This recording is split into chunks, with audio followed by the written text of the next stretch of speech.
Достар, сәлем, қайырлы кеш. Менің есімім Мөлдір Мадаханова. Мен Inclusive компаниясының VIP партнер болып келемін. Бүгін бағана менің стористарымды көрген болсаңыздар, менің жоғары стоящий спонсорым Нарматова Гүлмира Қызылорда қаласынан.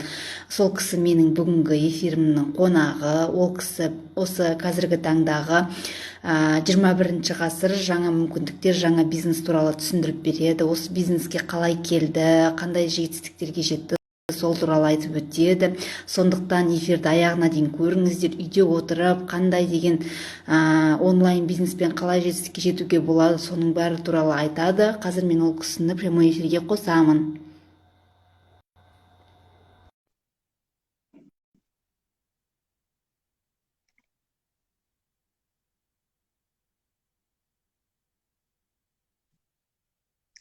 Ожидание деп тұр.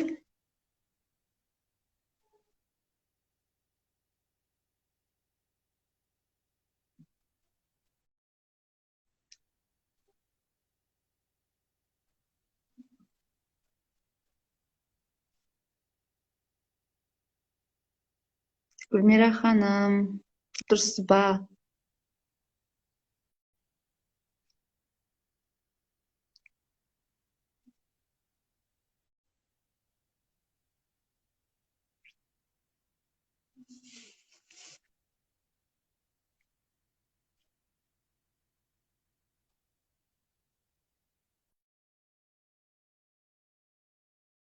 Интернет жөндеп ұстамай тұр аудио.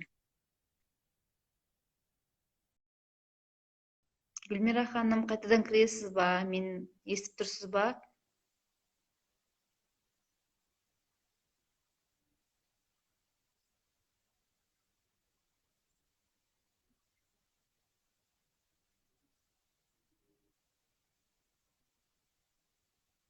Сәлем, Мұхамедияр. Прямой эфирге кір.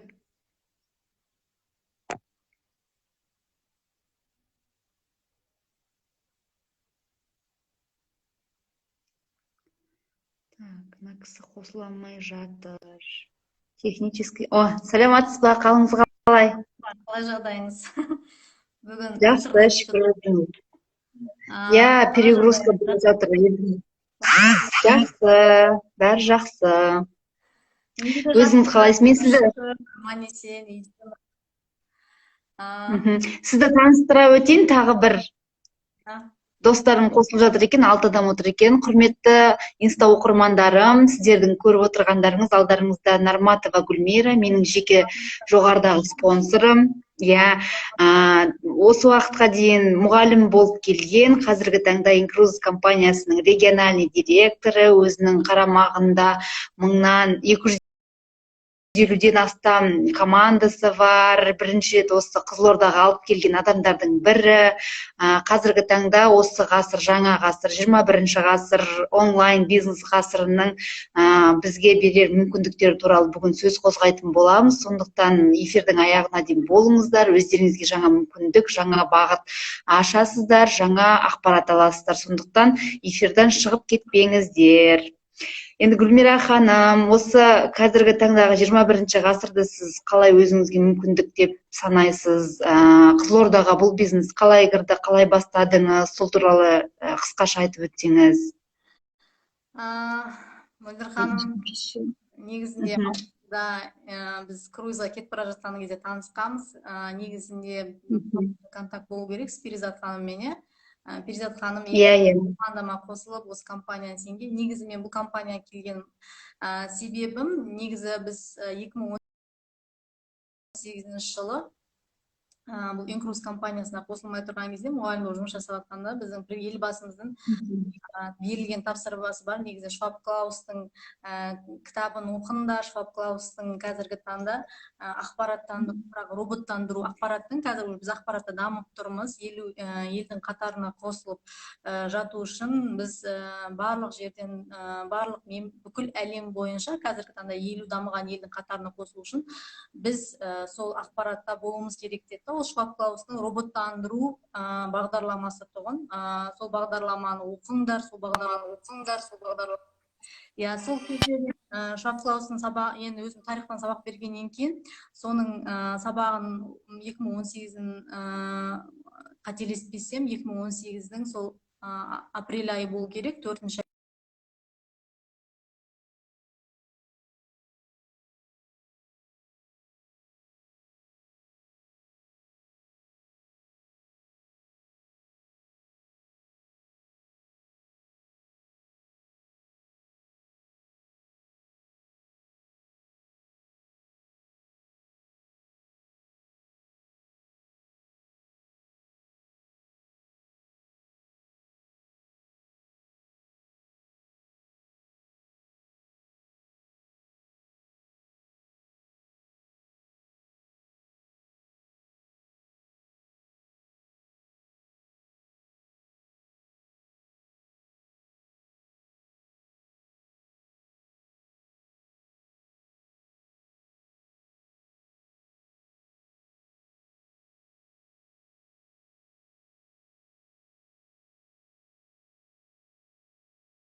Кешірім сұраймын, интернет менде что-то звондап қалды елдер. Мөлдір ханым, біздің эфиріміз тоқтап қалды ғой, интернеттен болып тұр. Иә, тоқтап қалды. Интернет, елдің бәрі үйде отырғаннан кейін перегрузка болып жатыр да. Иә. Бәрі интернеттегі отыр ғой. Біздің даусымыз естіліп жатыр ма? Комментарий жазып жіберсе екен, естіп жатыр. Иә, плюстарыңызды қойып жіберсеңіздер. Иә, қазіргі таңда 3 адам, енді сақтап қоямыз эфирде қазіргі. Иә. Даусымыз.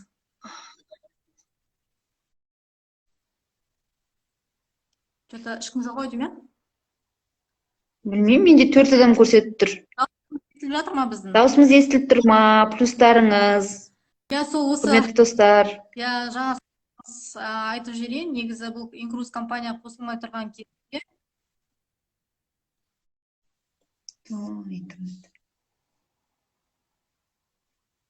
Біздің даусымыз естіліп жатыр ма? Болды. Иә дейді. Incruz компаниясы елбасымыздың тапсырмасы болды. Шваб-Клаустың әлемге үндеуінде бұл кітабы да бар, ол кісінің осы әлемді роботтандыру арқылы халықтар ақша табуға мүмкіндік бар дейді. Ол әлемді роботтандыру дегеніміз бізде қазіргі таңда новый лайнерлерде робот барменді, робот медицинасы, робот. Сол кезде мен осыны сабақ берген болатын, осыған түсініктеме И осы компанияға келмей тұрған кезінде, отпускың кезінде маған осы компанияны айтты. Ол біздікі қазіргі таңда онлайн бизнес дегеніміз. Қазір біз бәріміз үйде жатырмыз коронавируста, карантин, коронавирус ол әлем бойынша, бізде ғана емес, әлем бойынша болып жатқан жағдай. Кезінде ата-бабамыздың кезінде біз кішкентай бала кезімізде сендерде білмеймін енді, сен қай жылғысың, Мөлдір? 93. Біз енді кішкентай кезімізде бізге анау домашний телефон болатын еді ғой, сол кезде айтатын тұғын. Телефон шығады деген кезде біз күлетін тұғын, сымсыз телефон қақтан шығады деп. Действительно, ол нәрсе келді, қазір ақпараттың дамыған заманы, iPhone бар, басқа бар, қазір жақсы ақпарат дамып кетті ғой, бірақ сол кезде бізге ертегі сияқты болып келетін. Как будто бізге ертегіні айтып отқан сияқты болатын. Бірақ негізінде айтылып кетті, соның бәрі орындалып жатыр.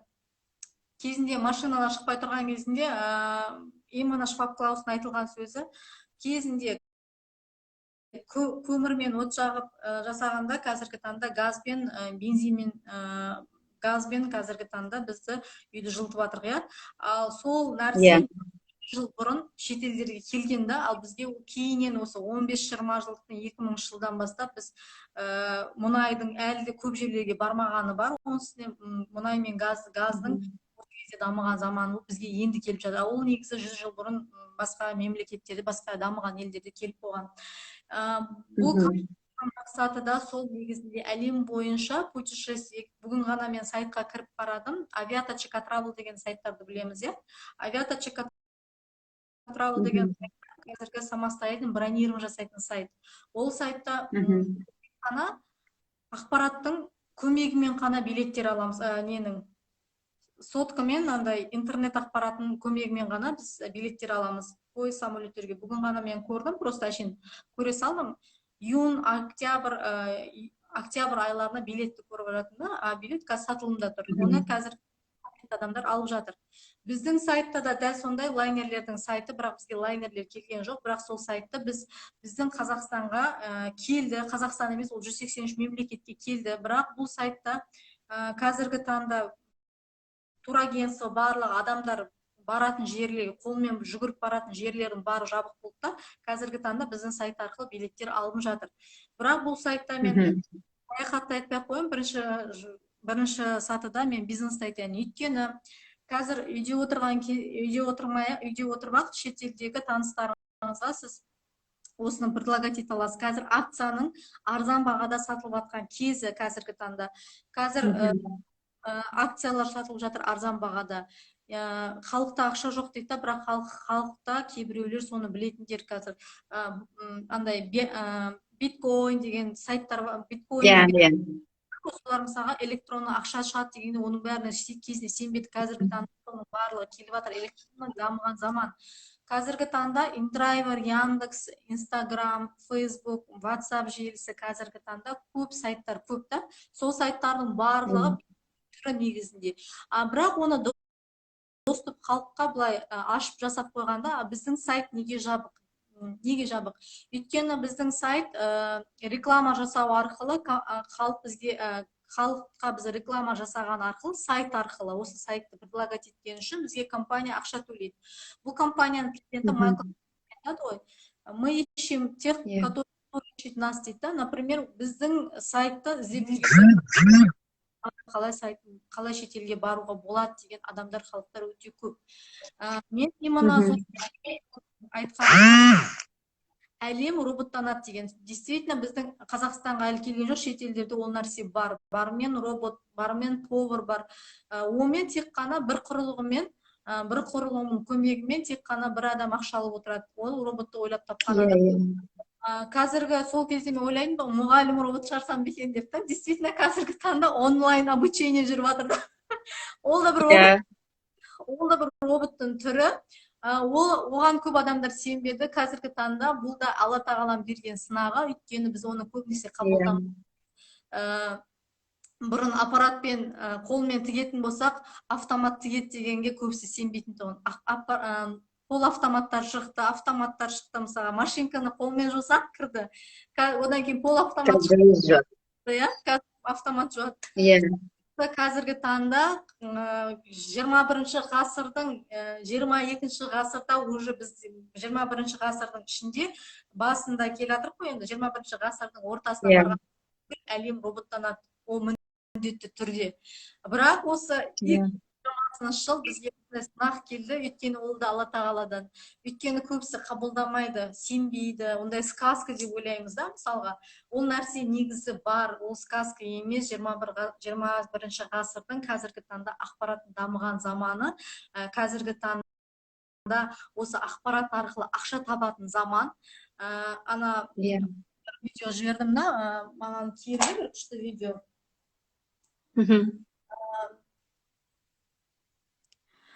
Хочешь лидерім дейді да, лидер болғың келсе, адамдарды шақыр дейді да, адамдарды шақыр, көмектес дейді. Сол адамдар сені берсе, сен значит лидерсің дейді да, сен самый лидерсің. Лидер не айтады?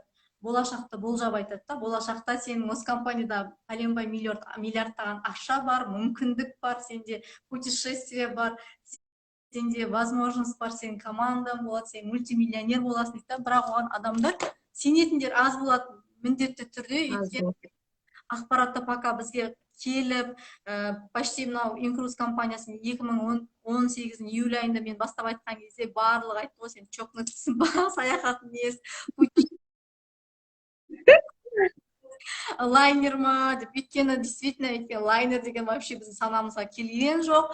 Путешествие десек тек қана миллионерлер баратын нәрсе деп ойлайтын тұғымыз. Қазіргі таңда просто реклама жасамай ақ сіздің бір видеоңды көрсетіп ақ, өйткені осындай нәрсе мүмкіндік бар екенін көрсете аласың. Сондықтан тек қана лидер болу үшін сен адамдарға, халықтарға көмектесуің керек. Оның ішінен саған сенетін лидерлер табылады өзің сияқты. Міндетті түрде лидер болғаннан кейін сен оларға айтасың, халыққа көмекте осындай мүмкіндік бар, возможность бар, и сол возможностьты пайдаланатын адамдар да болады ішінде. Сондықтан қазіргі таңда бұл дерт кәдімгідей халықтың барлығы қазір үйден шықпай отыратын ойда, бірақ ситуациядан шыға алмай отқандар да бар. Не істейміз, қаяқтан ақша табамыз? Өйткені қазіргі брендердің барлығы не істерін білмейді. Өйткені күнделікті қалтасына түсіп жатқан ақшасы күнделікті болмай қалды. Сондықтан осы бизнесті етуіміз керек міндетті түрде. Онлайн бизнес дегеніміз біздің ақпараттың дамыған заманы. Қазір мен кабинетімді көрсетейін, бірақ интернетім не болса, действительно бұл сайт закрытый сайт болғандықтан халыққа біз түсіндіруіміз керек барынша, бірақ өзіміз түсінуіміз керек та бұл бизнесті. Неліктен бұл компания ашылды, неліктен бұл компания возможность помогать людям путешествовать, на этом зарабатывать. Бізде мен бұл компанияға бірінші путешествие үшін келген жоқпын, мен бірінші зарабатывать ету үшін келдім. Өйткені менде саяхатқа баруға, ақша табуға қазіргі таңда Аллаға шүкір региональный директор болғандықтан компания маған стабильный айлық төлеп отыр, оны барлығымыз білеміз. Ол да көп адамдар үшін аз ақша емес, $2500 деген 1 миллион ақша. Сондықтан ханым қазіргі таңда көзді жұмып айта беретін компания, өйткені бұл компанияда возможность бар, ақша да бар, путешествие, бірақ бірінші қазір путешествие айтсаң, халықтар ойбай, қаяқтан путешествие, шетел үрейленіп отыр ғой барлығы. Шетелден келген дерт емес, бұл Алла тағалам беріп жатыр.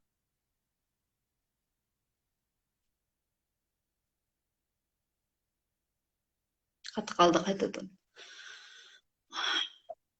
Алло, естіліп тұр ма? Естіліп тұр. Алло. Болды. Сіз қатып қалдыңыз кішкене.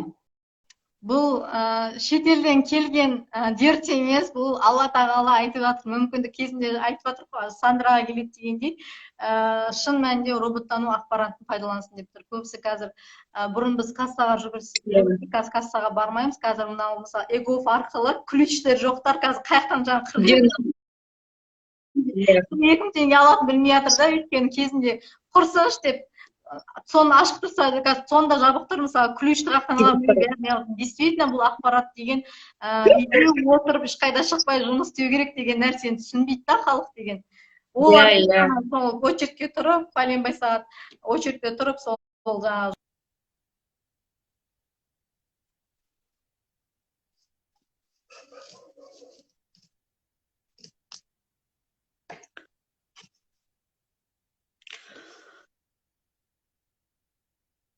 мына кісінікі қатты қалып жатыр.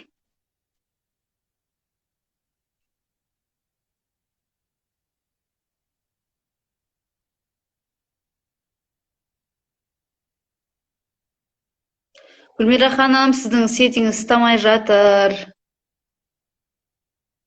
Қазіргі енді біздің өзіміздің Қазақстан Америкаға қарағанда 30-40 50 жылға әлі экономикасы артта қалған мемлекет болып саналамыз ғой. Сондықтан ол бізге енді келіп жатыр, робототехника деген, онлайн жұмыс деген. Сондықтан хочешь не хочешь үйде отырып онлайн жұмыс жасауға, қазір ол кісі қайтадан кіреді, шығып кетті. Хочешь не хочешь жасайды ол онлайн жұмысты. Қазірдің өзінде банк, егоф барлығы үйден шықпай-ақ қазір барлығын жасап қойған, енді жағдайдың барлығын интернетпен, тек қана телефоныңыз жақсы интернет, жақсы телефон болса болғаны, қалғанның бәрін істеп алуға болады. И желание керек қой обязательно. Ол затты жасау үшін. Гүлмира ханым, қайтадан кірсеңіз, сіз жоғалып кеттіңіз. Запрос жіберсін ол кісі. Кабинетін көрсетпекші еді, кабинетін көрейік ол кісінің. Қазір.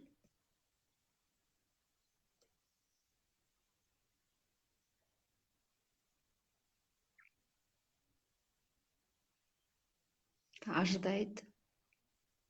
Интернет, видите, бәрі қазір интернет, сондықтан кішкене интернетпен проблема болып отыр. Оған түсінісіп. Иә, сіз қайта-қайта өшіп қалып жатсыз.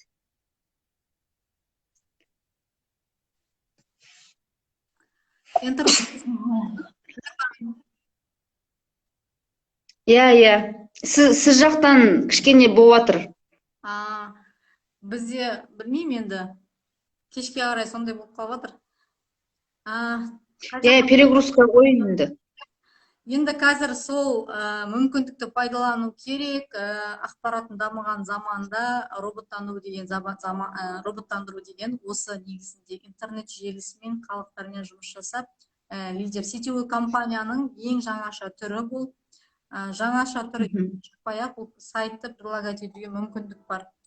Сондықтан мен негізі осы 2018 июль айында басталған кезде көбісі айтты, бірақ мен енді шыны керек, мен бұлайша адамдарға бұлай информацияны жүріп түсіндірдім да, бұл сайтпен жұмыс жасаған бізде Камила Канапьянова, Санди Мавленова, Ақмарал интернет арқылы жасаған, олар енді ағылшынша сөйлейді, тек қана шетелдерін тіркеді, интернет арқылы, инстаграм арқылы, Бишкектен, Турциядан, Дубайдан, Америкадан, Лас-Вегастан, жан-жақтан тіркеді. Бірақ мен сонда да біліп тұрсам да, мен көбінесе ақпаратқа мән бермей, мен живой сөйлескен жақсы көрдім адамдармен. Сондықтан 2018 жыл мен осы компанияға тіркелмей тұрған кезде сол Шваб Клаустың кітабын оқып, сол өйткені маған сол тапсырма берілді, соны жақсылап меңгеріп, мен балаларға түсіндіруім керек болды. Соны оқығанымда сол роботтандыру әлемі бізге келеді деген кезде барлығы күлген, даже мұғалімдерге сабақ бергенде. Робот даже мұғалім болады десем, ойбай қаяқтан, сонда біз жұмыссыз қаламыз. Действительно, ол деген жұмыссыз қалу емес, ол деген жаңаша ақпараттың түрі да, ақпараттың дамыған заманы. Қазіргі таңда ақпараттың дамыған заманында тек қана осы бизнеспен жұмыс жасау керек, өйткені бұл біздің Қазақстанда жоқ нәрсе, негізінде путешествие, круиз деген. Қазақстаннан қазір 10 мыңнан астам халықтар саяхатқа шығып келді. Оның ішінде өзім де бармын, отбасым барып келіп жатқандар бар. Біздің Қызылорданың өзіне қаншама бірнеше халықтар бар, 200-300 адам бар десем қателеспеймін. Әрқайсысы бірнеше рет, менің өзім 3 рет барып келдім, командам бірнеше рет барып келіп жатыр. Сондықтан бұл компанияны қорықпай, міндетті түрде 183 мемлекет жұмыс жасап жатқан, міндетті түрде бұл бизнесті предлагать етуіміз керек. Алла қаласа, ол нәрсе бізге келеді, ол круиз келеді, бірақ бізде енді Каспийден басқа үлкен теңіздер жоқ деп ойлаймын. Жоқ қой, иә. Сол Каспийге келуі мүмкін. Каспий, Россия, көршілес мемлекеттерге, Түркменстан жақтарға соғақа не қылмаса, атак былайша біздің компанияда, бұл компанияда 18 круизный компания бар, әрқайсына 70-80 болмас 25 корабльден бар, әрқайсына әлі де 2025 дейін бұл корабльдердің компаниясы бірнеше круиздің ақшасын беріп қойғанда, 2022-де новый круиздар суднаға шығады, осы 2020 Эсмеральда деген круиз суднаға шықты, ол Эсмеральдады біразы барып келіп үлгерді. Енді қазіргі біздің сайттың бір несі, қазір возможностьті пайдалану керек, мүмкіндікті қолдану керек, халыққа айту керек, бұл жақта мен негізі ақша, ең бірінші путешествие емес, мен негізі бұл компаниядан ақша табуға келдім. Бұл жақта ақша да бар, путешествие де бар, барлығы бар, просто мүмкіндікті айту керек, меңгеру керек. Сол кезде робот бармендер бар, робот поварлар бар, робот врачтар бар дегенде күледі көбісі. Енді бірақ действительно робот бармен қазіргі таңда круиздарда бар робот бармендер. Повар бар ондай. Енді оның барлығын ақылды робот деген нәрсе осы біздің ақпарат қазіргі таңда ақылды ақпарат арқылы ақша табасың. Біздіңкі енді ерекшелігі турагентствоңыз сіздің қолыңызда ғой, 5000 бағытта баратын билеттерді сайт арқылы сатып аласыз. Біздің сайт арқылы арзан бағада $300, $200. Бірақ біз реклама жасаған сайын компания бізге ақша береді. Авиаточка Travel'да, например, сіз каждый сол сайттан билет сатып алған сайын сізге ақша бермейді. Бұл біздің сайтта каждый реклама компания ақша береді. Әрі сіздің саяхатыңыз тегін болады. Негізінде ол нәрсе баяғыдан бар, біздің турагентстволар оны пайдаланып жатыр. Горячая путевка деген. Мысалға бір чартер самолет Турцияға ұшатын болса, мысалы бір самолеттің несін билет турагентстволар сатады. Соның ішінде 15 билет тегін болады екен, міндетті түрде. Ол жаңа чартерді толтырды, соған қарай билет, сол кезде горячая путевка келген кейбіреу сатады, кейбіреу өзі саяхаттап қайтады. Сол турагентствоның мынанша билет сатса, мен саған сол сияқты біздің сайтта да 5 билетті сату арқылы, билет дегеніміз осы сайтқа шақыру арқылы сіздер билетті аласыздар тегін. Тегін болғанда сіздің саяхатыңызға компания салып отырады, әр реклама ақша беріп. Негізі турагентствода әрбір путевканың үстінен бонустар түседі. Ол бонустар әрине ол компанияға неге бір турагентствоға түседі. Ол үшін біз тегін саяхатқа барып бонустар алу үшін біз барлығымыз турагентство ашу керек болады. Бұл компания турагентство жоқ, біздің сайтта 18 круизный компания бар. Біздің компанияның президенті осы сайтты ойлап тапты, халықта реклама ақша тапсын деп. Сондықтан қазіргі таңда біздің бизнесті түсінген адам бірінші алып кетіп жатыр. Мөлдір ханым, қазір білесіз, 110 үшін айырылып жатқандар бар, $15,000 біздің вышестоящий. Мүмкіндіктер көп бізде, әрі саяхаттап жүріп ақша табасын. Ең кереметі, мен бұл бизнестің продукциясына қызықтым. Жаңа айтып жатқандай, лидер болғың келсе, халыққа көмектесіп лидерлерді шақыр дейді. Соның ішінде сенің лидер қылатын сол халық дейді, негізінде. Сол лидерлер болу үшін не істейсің дейді, адамдарға айтасың дейді. Осындай мүмкіндік бар, путешествие бар, ақша да бар деп мүмкіндікті сен айтасың. Будущее, өзіңнің болашағыңды болжап тұратын лидерлер дейді. Сол болашақты болжайтын, действительно, ондай нәрсе болады, болашақты болды. Мен мысалға осы компаниядан болашағымды көрдім. Мен айттым, 1 жылдан кейін саяхатқа барам, анаммен міндетті түрде барам, міндетті түрде мен жоқ дегенде миллион айлық алам деп. Действительно, мен өзім болжам бойынша командамды бірнеше круизға барып келеді, бірнеше әлі де мен болжаным өте керемет. Бұл жақта білесіз, өйткені көріп жатырық, өйткені ол болжамды бізден бұрын лидерлер жасап тастаған, $110,000 айлыққа шейін бар еді. Бірақ біз үшін ол кезде сказка болды, ол нәрсе өтірік емес енді. Ойбай, оған қақтан жету деп. Қазір көбісі солай сөйлейді ғой. Оларда сондай мүмкіндік бар екен, доказательство алып жатыр. Арман десеңізші. Армандай білу керек. Арманнан бұрын енді тестпен жасау керек бірінші, міндетті түрде. Юля Чистова бар, борт директор, ол тоже екінші борт директор. Ол кісі Юля Чистова айтқан, трудись и молись деп. Действительно, тілеп халықтың қамын жасап жатыр. Негізінде біздің компанияның президенті 180 мемлекеттің әлем бойынша бұл компанияны таратып, халықтың жағдайын жасады. Халықтар тек қана бір күндік, бір айлық қана өмірді ғана ойлайды, өйткені мемлекеттік жұмыстардың барлығы бір айлықта отырғаннан кейін мүмкіндік жоқ деп ойлайды. Армандай да білмейді. Қандардың барлығы армандамайды негізінде, өйткені ол дейді. Негізінде арманның барлығы міндетті түрде соған қарай тырысып жұмыс жасау керек, арманға сену керек, өзіне сену керек, міндетті түрде орындалады, міндетті түрде. Қазіргі таңда енді үйде отырғаннан кейін, именно осы бизнесті біз интернет арқылы, халықпен сөйлесу арқылы осы компанияны түсіндіруіміз керек. Жазылып жатыр, кеше Байконурда бізде новый маркетинг директор болды, құттықтап қояйын. Молодец. Құтты болсын. күшті лидер. Кеше коронавирустың кезінде маркетинг директор командасына 30 адам келді. Сондықтан мүмкіндік бар, бұл жақта жұмыс жасау керек. Мөлдір ханым, сізбен танысқан кезінде бірінші біз Европаға кетіп бара жатқан кезде салдыңыз, бірге сол кезде таныстық. Қатты қалды сағаты. Естілді. Тұрма даусым? Иә. Мөлдір ханым, осы компанияға сеніп, біздің командаға қосылып, міндетті түрде сіздің арманыңыз орындалады. Сіз күнде борттемнен көріп жатырмын, обучениені жібермей қарайсыз. Біздің лидер обучение бесплатно мықты көріп жатсыз ғой, керемет мықты лидерлер барлығы. Енді ол кісілер йогамен де айналысады. Өткенде шетелден де қыздар қосылып жатыр, біздің лидерлер көріп, біздің командада әлем бойынша. Бүкіл мемлекет.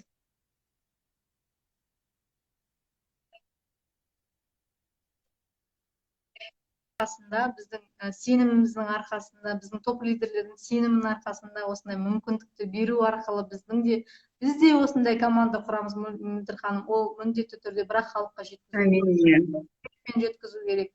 Міндетті түрде оның ертеңгі болашағын әрбір адамнан сұрау керек. Арманы не армандайсың? Просто сұрауларыңыз керек, оның жүрегіне үңілуіңіз керек. Мен негізі перизатты қалай не қылдым? Перизат мен негізі білемін.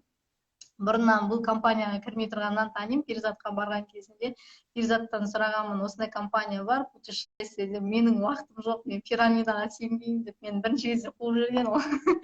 Екінші рет тағы рет айтамын ғой, мен, пожалуйста, мен саған бір видео жібердім, соны хотя бы көрші деп, уақытым жоқ менде. Одан кейін түнге қарай сағат 1-дің кезінде жазады, мынандай корабльге қалай баруға болады деп. Мен қалай баруға болады деп қана 5 адам шақырсаң болды, тегін барасың деп. Ол шын мәнінде сол корабль үшін келді, негізінде барып келді Европасына, сондай керемет нәрсені көріп қайтты. Гүлмира, мен адамдарым айта бер, бәрі шын, сен айтқандай шын дейді, сонда өзі де сенбей жүрген ғой былайша. Көп адамдар негізінде арманына сену керек, армандау беру керек, міндетті түрде. Өткенде де айтып жатырмын ғой, бала шағаларыңызбен бірге армандап, соларға айтып қойыңыздар, осындай корабльге барамыз, осындай жазыңдар деп. Олардың армандары міндетті түрде орындалады. Арманды отбасыңызбен бірге қосып жасаңыз.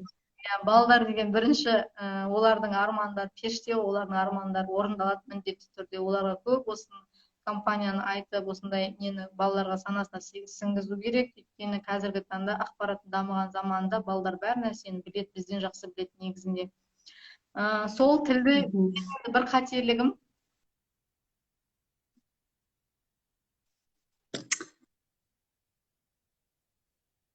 Тағы.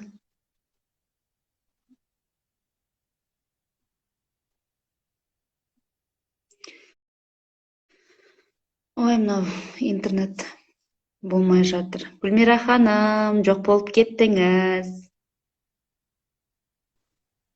Енді естілді. Балалар жақсы біледі ғой негізінде. Мен негізі бір қателігім, кеше шетелге барғанда білдім, тілді үйренуіміз керек. Қазір үйде жатып, мен ағылшынша шамалы үйреніп жатырмын.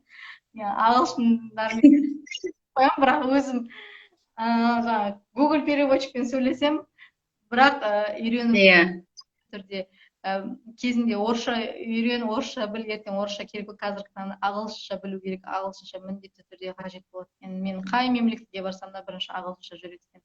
Сондықтан ағылшын қазір ақпараттың бәрі.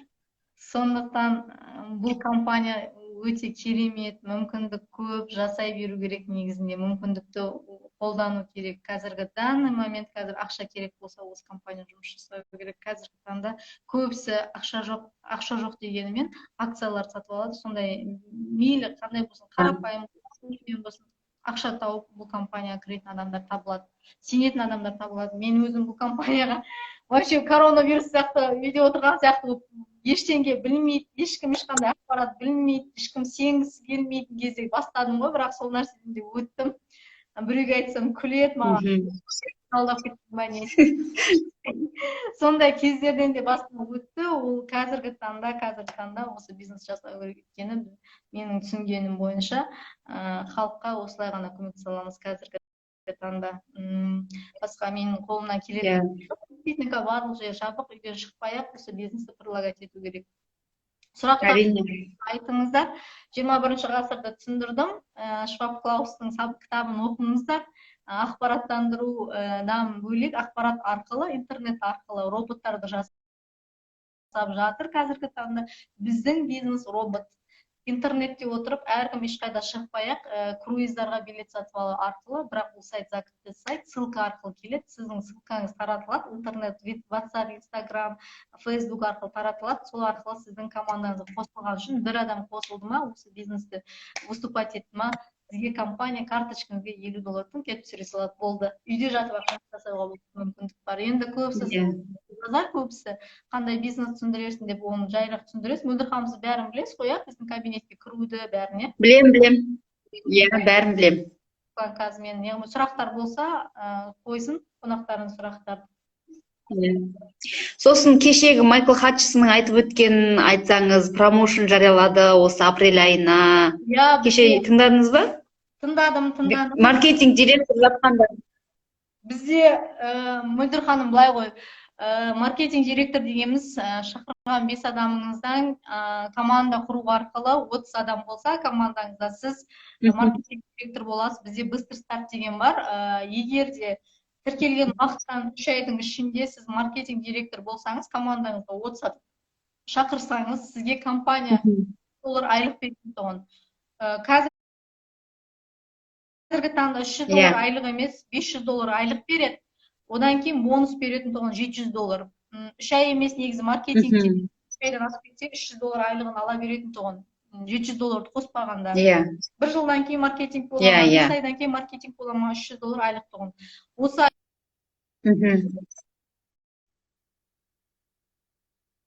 қайттан қатып қалды. Иә. Біздің компанияның президенті Майкл Хатчсон $500 айлыққа көтерді, $200 қосып берді. Міндетті түрде ол бонустан бөлек айлық $50 алса, мгновенно бізде 5 түрлі бонустар бар. Мгновенно бонус, ол бірден түсетін, еженедельный матчинг бонус, аптасына түсіп отыратын, резидуальный бонус по $5 глубинадан, ол маркетинг болғаннан кейін жоғары беріледі. Бесконечный круиз по всему миру сізге айына $200 салып беріп отырады. Плюс компания ежемесячный плата 30 адам болған кезде командаңыз 5 адам шақыру арқылы олар құрады ғой, олардан дамиды адамдар. Командаңыз 30 адам болса, сізге компания $500 айлық береді. Маркетинг директор деген сол. Қазіргі таңда командада 12 маркетинг директор бар менде. Әрине бұдан да көп болады. Міндетті түрде қазіргі таңда даже 13-ші маркетинг, кеше бір маркетинг шықты, 13-ші маркетинг директор. Одан кейін командасында шақырған 5 адам арқылы 100 адам болса, компания $1000 айлық беретін тұғын, $500 бонусы бар. Қазіргі таңда $1500 $500 бонустан сонда $2000 айлық бонус алады. Қазіргі таңда региональный директор 250 адам, $2500 айлық тұғын, қазіргі таңда 750 бонус қосып берді, сонда $3250 алады. Ары қарай ақпаратты берем, бірінші маркетингті жауып алса да, быстр старт деген бар, $700. $1200 айлық алады, $500 мен $700 қосқанда. Маркетинг директор деген 30 адам бар. Тағы да айтайын дегенім, әлі бізде интернациональный директорлар бар. Интернациональный директорлар міндетті түрде өткенде біздің Майкл Хатчсон промоушн бізде 6 ай сайын обучениелер болып тұрады. Каждый 6 ай сайын тегін. Оның алдында былтыр Кореяда болды, круизда болды, Кореяда аралап обучение болған. Былтыр ол кезде Камила Канапьянова региональный директор жапқан, өзі туылған күн региональный директор жапқан кезде.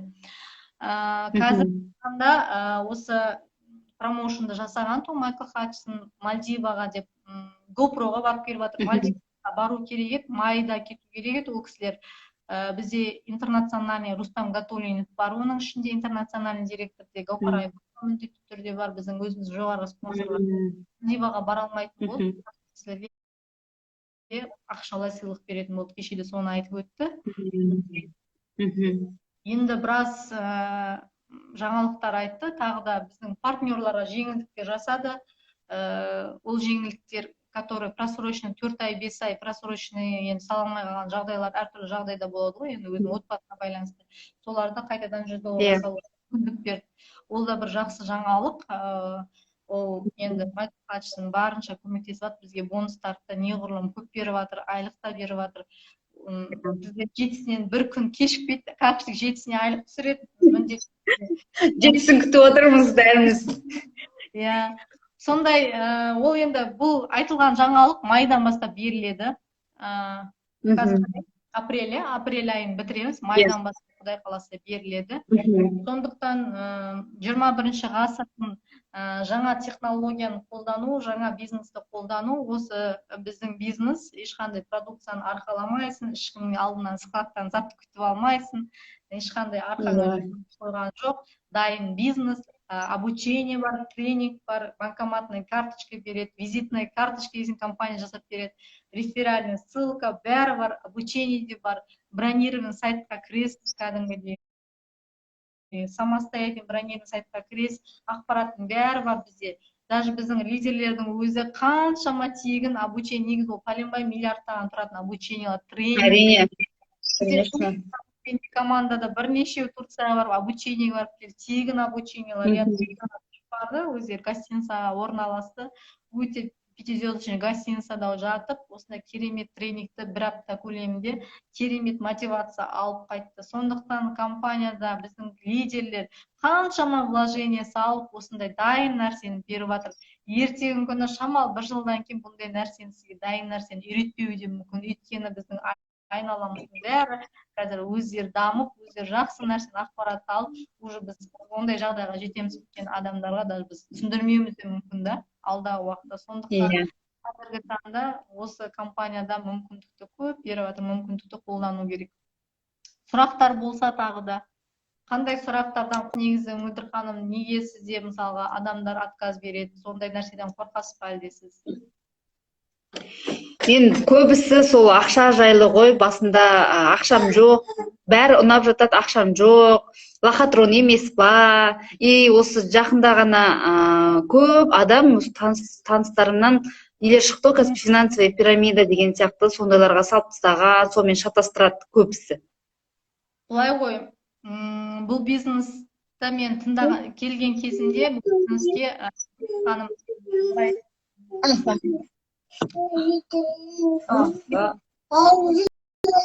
бұл компанияға келген кезінде мен былайша келген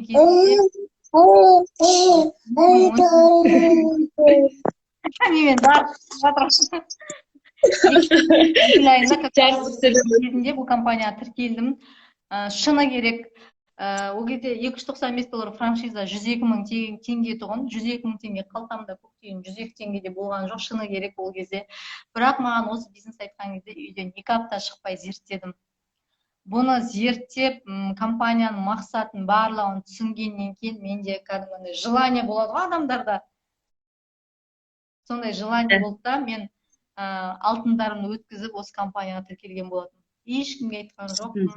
Бірінші адам тауып алайын деген ой болды. Менде 5 адам тауып алайын деп, бірақ мен міндетті түрде 5 адамға айттым. Ол адамдар күлді маған, өзің барып қайтсай көреміз. Бірақ кейбір адамдар былай ғой, мына күшті керемет бизнес дейді да, жанып кетеді да, презентация ертесіне айтады, менің адамдарым сенбейді екен деп қоя салады да. Болды да менде. Ешкім крем деген адам болған жоқ, мен осы компанияны кірмей жатып предлагать етіп түсіндірген кезде. Жұмыстаға барсам айтты, өзің барып қайт. Әдемі нәрсе екен, керемет екен, бірақ сказка сияқты өзің барып қайтсай деді, көрерміз деді. Крем деп тұрған адам жоқ сол кезде. Осы алтындарымды өткізіп осы компанияға кірдім. Кіргеннен кейін маған сайтты берді. Тегін обучениялар бар, соның ішінде реферальный ссылка бәрін көрсетіп, уже мен видеолар дың дың дың круизда жүргендердің ана видеоларды көріп сонымен адамдарға жібердім бірінші кезде. Көбісі айтты, не бұл пирамида деді бірінші очередь. Бірақ мен былайша жүрдім осы компанияда. Осыны адамдардың алдына барып түсіндірдік. Оның ішінде міндетті түрде отказдар көп болды. Бірақ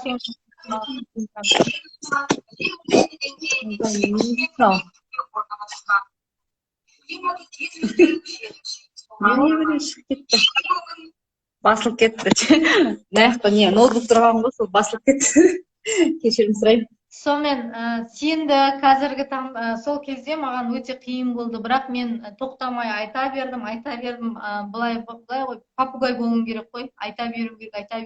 Лидер болғың келсе, возможностьті халыққа айт, халықтардың бәрін шақыруың керек. Халық арқылы сен лидер боласың. Сол халыққа осы компанияда мүмкіндік бар екенін айт. Миллиардтаған долларлар бар, миллиардтаған ақшалары бар. Возможно, үй керек па, машина керек па, путешествие керек, бәрі бар. Давай пайдалан деп бәріне айта аласың сен уже қазіргі таңда. Сондықтан ол ақша жоқ деген сылтау. Шын керек болатын болса, қазір жасайды. Ол коронавирусқа да қарамайды. Ақша жоқ деген ол просто сылтау. Отмазка деп ойлаймын. Отмазка дейді ғой. Просто жасағысы келмейді, сенбейді. Өзіне сенбейді, компанияны сенбейді. Бірақ ол адамдармен сіз хабарда отыруыңыз керек. Ол кісілермен душевно сөйлесуіңіз керек. Просто адамдардан сұрауыңыз керек та. Сен армандайсың ба деп сұрауыңыз керек. Не армандайсың мысалға? Армандамайтын дейтін адамдар жоқ шығар. Просто сұрай салыңыз. Біреу мысалға 50 мың айлық тұрса, 100 мың айлық алсам екен деп армандайды. Просто сол мүмкіндікті осы жерден алатыныңды түсіндіруің керек. 100 мың айлығы бар, 200 мың алсам дейді. 200 мың айлық алуға мүмкіндік бар екенін айтсам болды. Просто мүмкіндікті айта беру керек та. Путешествиені айтпай ақ қойыңыз, мүмкіндік зарабатывать, и путешествие он сюда бесплатно береді, зарабатывать и по всему миру путешествовать отбасымен. Бірақ қазіргі таңда мен өзімнен білемін, лидерлер келеді, міндетті түрде келеді, сенуіңіз керек. Бірінші, бірақ өзіңізде күмән болуы мүмкін арасында. Қазіргі таңда сіз 24 сағатын инкрузге неше сағатын арнайсыз обучениеден бөлек? Обучениеден бөлек 2-3 сағат. Көп емес одан. Бересіз ба? Иә. 2-3 сағат. Информация күнде емес енді. Бір күні 1 сағат, бір күні 2 сағат. Солай енді қазір. Күнде 2-3 сағат ақпаратты не айтасыз? Сіз видеоларды былай жібере саласыз ба? Или біздің келген видеолар жібере саласыз ба? Не айтасыз? Не сөйлесесіз адамдар? Видеолар жіберемін. Майкл Хатчисонның өзінің видеосы бар ғой, соны жіберемін. Өзім аудиозапистарымды жіберемін, осылай деп. Одан кейін прямой эфирға шығамыз, осылай. Сторисқа жазамын. Адамдар шамал жалқау болып қалған ғой, білесіз ба, машинасы бар астында, былайша жұмысы көп. Қазір үйде отырған адамдармен сіз телефонмен сөйлесуіңіз керек. Не істеп жатсың қазіргі таңда, не жұмыс жасап жатсың? Көбісі айтатын, қазір жұмыс жоқ, үйде отырмын, кризис деп айтады. Бұл возможностьті сіз телефонмен түсіндіріп айтуыңыз керек та. Путешествиеден бөлек сайтқа кіріп, мүмкіндік бар қазіргі таңда, сен осындай мүмкіндікті жасауың керек. Ол қалай? Қазіргі таңда осы компания арқылы, ал енді бүкіл әлем сетевой компания арқылы дамып жатыр. Біздің кафе сеттен тұрады. Сет дегеніміз халық арқылы товар айналымда. Қазір кафеңде адам кірмесе, сен уақыттан банкрот боласың. Сол сияқты бұл сетте түсіндіруіңіз керек, міндетті түрде адамның несіне кіргізуіңіз керек қой. Бұл мүмкіндікті білген адам міндетті түрде сізге тіркеледі. Ондай возможность бар екенін просто сіз өзіңіз жеткізбей жатсыз, өзіңізде сенбей жатсыз. Сіз сенуіңіз керек бірінші өзіңізге, міндетті түрде ол адамға сенуіңіз керек. Кейбір адамдарға сенбейді, мынаның ақшасы жоқ, мынаның қолынан дым келмейді деп. Әрбір адамның қолынан келеді.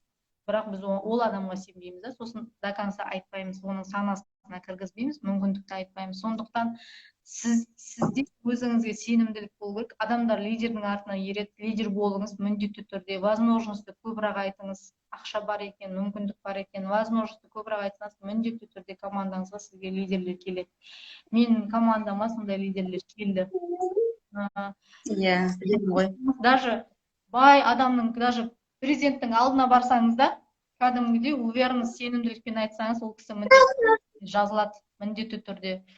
Қаншама адамдармен встречада болдық біз, сондай адамдарға мүмкіндік бар екенін айтсаңыз міндетті тыңдағаннан кейін мүмкіндікті сіз шынымен айтып жатқаныңызды біледі да. Егер оған айтып жатсыз да жүрекпен айтпай жатсыз, ішіңізден ойбай мынау ертең компания банкрот болса бәле болып қалмай ма деген сияқты ішіңізде тұратын болса, ол міндетті түрде сізге жазылмайды екен, сізде көрініп тұрады да, мына жағында кірмей ақ қой маған деген сияқты. Сондықтан мүмкіндікті энергетика десеңізші.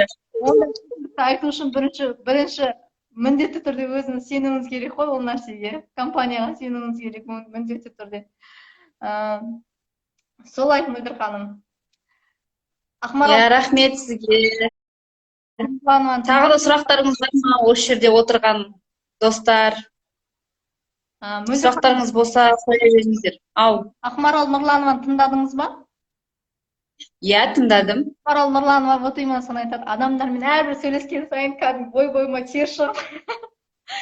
Бір адам болсын, екі адам болсын, полностью берілу керек деп, терлеп шығам деп айтты, естідім оның бәрін. Соғысында болу керек деп. Адамдарға просто сендірудің қажет жоқ, возможность айту керек, мүмкіндікті айту керек болды ғой. Өзіңіз сенсең да, өзің сенсең таумалкия келеді елдер деп отыр ғой. Сол ғой сол.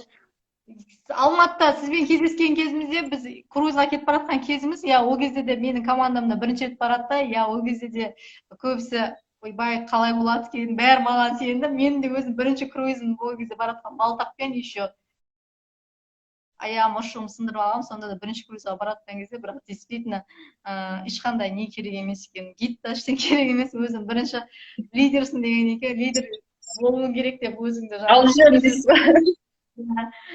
нақтылайсың да, менің командам тұр, мен неден қорқамын деп, соны сияқты қорықпауымыз керек. Сіздің командаға еру үшін ештеңеден қорықпау керек. Ол қорықсаңыз бұл әлемде өмір сүре алмай қаласыз.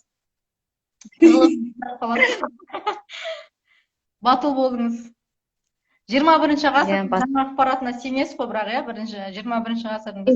Конечно, Біздің фишкамыз сол ғой, 21-ші ғасырдың жаңа ақпарат, интернет әлемді шақыру.